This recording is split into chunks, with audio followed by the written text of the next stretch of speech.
I got the secondary pump power line, power wires screwed into the top hat. They say use an 11/32, but a 9mm worked. They said they ran along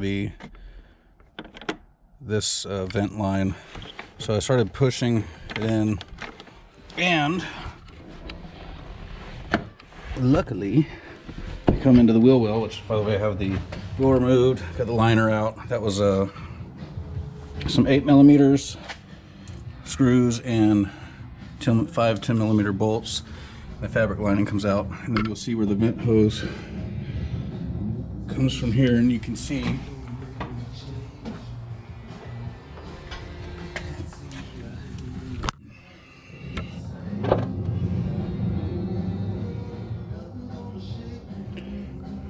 down in there is my electrical wires starting to come out. So see if I can feed it through and it come out on its own, or if we need to get a wire to fish it out. So after that, we'll follow it along the inside here, zip tying it at different points. And right here is a rubber grommet that goes into the battery compartment. So we'll feed the wire through there. That's where we'll hook up the relay and the wires to the battery. Got the wire. I was able to use my tool grabber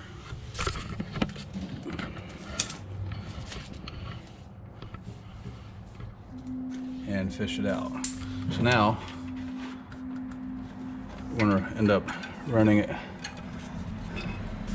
If I go over this pipe right here, and where you see this sticking through, that grommet comes into the battery compartment.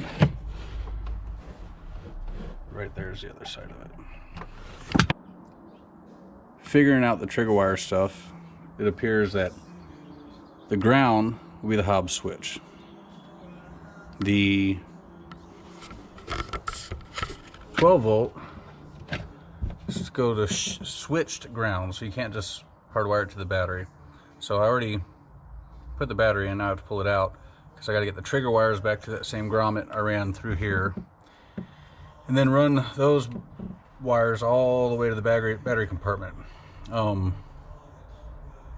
They say to follow the battery cable to the engine compartment. And first I was thinking is this one. I was about to start pulling all the interior stuff, but the other one comes out through the bottom here. It actually kind of runs under the subframe, or actually over. Comes back through here, runs down back here. This is probably where I'll jump into it, and then you have to pull the other body covers underneath off.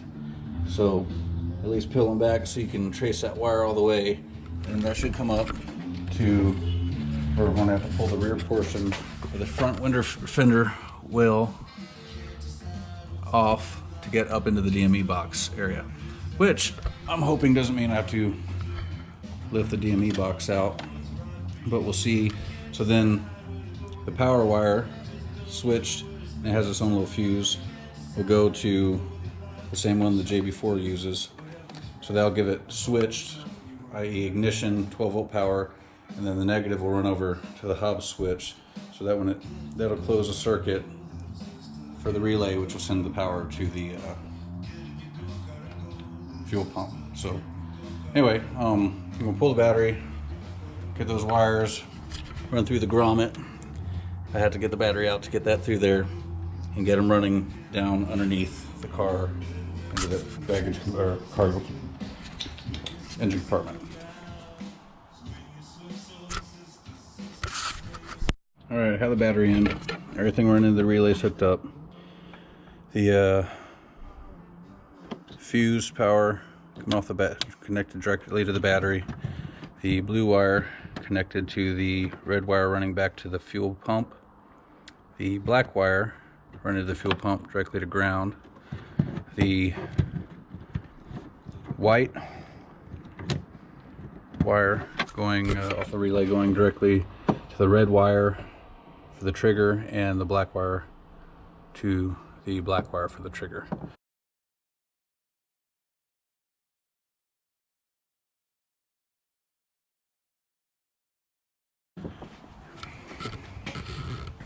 Got them routed up in the wheel well. I have to jump somewhere here over to where this is where the battery cable is that runs to the front. So I'm probably gonna push this up in there, pull it through, and then I've released the panel underneath enough to where I can zip tie it to that running down until I get to the front wheel. I jumped trigger wire. Sorry, my headset keeps going down. Brought it down over the little frame under here to where it ties under the plasma battery terminal runs all the way to. Get up front. This is almost as far forward as, well, basically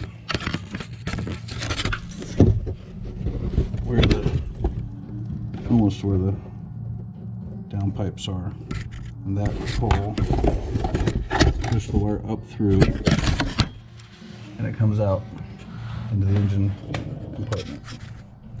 Oh, actually it comes out into the wheel well and goes there. Sorry, my headlight's freaking out here. And push that up. I was able to use my little claw grabber and grab it from just to the side of the DVD. Anyway, the came up right about here. So now I just have to figure this into the positive in here to the same power cable that my JB4 is plugged into. I forget if that's, but basically it's this green fuse block here. So I'll have to splice into that, and then I'll run the negative ground cable over and install the hobs. Okay, trigger wire, as shown, came underneath along the positive battery cable up into the compartment with the DME box. I squeezed it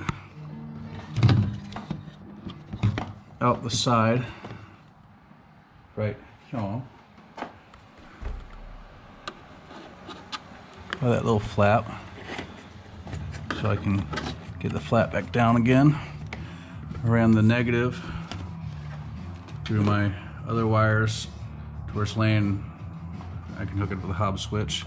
Took the positive and I squeezed it in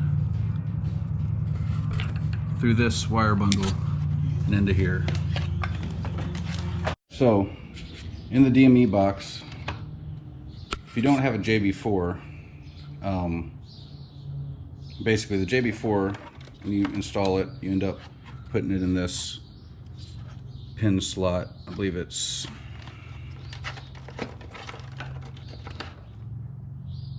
two, and then you splice comes with a little adapter to splice the stock one in there. So you can use that as your switch power, but you take the 12 volt trigger, so the trigger wire, the 12 volt, and they want it to be a switch supply, so this is going to be switch power. The kit comes with this little splice and adapter. You just crimp it to the power wire coming out of there. So if you don't have a JB4, you could technically just put it on that spot 2 wire coming out. With a JB4, I just put in the JB4 wiring harness. Has a fuse, so I wired in the fuse. This is the wire coming from the trunk, the red trigger wire. Crimped it onto the fuse, then crimped the plug connector, which plugs into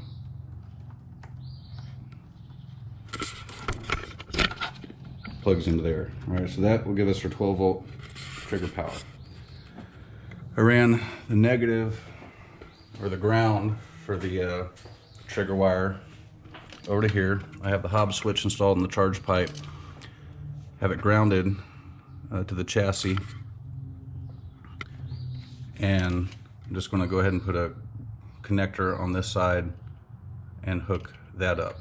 I'm probably going to go ahead and turn on the ignition and just go ahead and ground this to make sure I can hear the pump running. But after that, after I have this hooked up, it's a matter of putting everything back together. I don't know if you'll be able to hear this, but that's a Walbro pump running.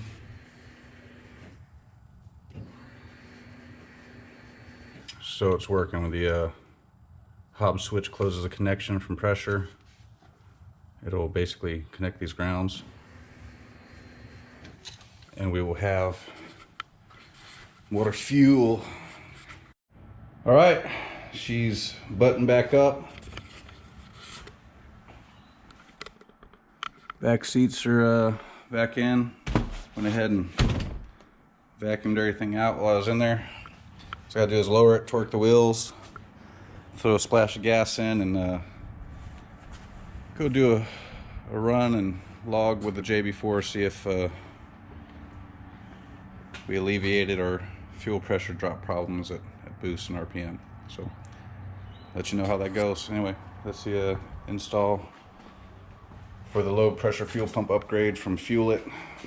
This is the FI-650HP with the, it's a stock fuel pump with the Walbro secondary and wiring harness with a hob switch. Thanks for watching.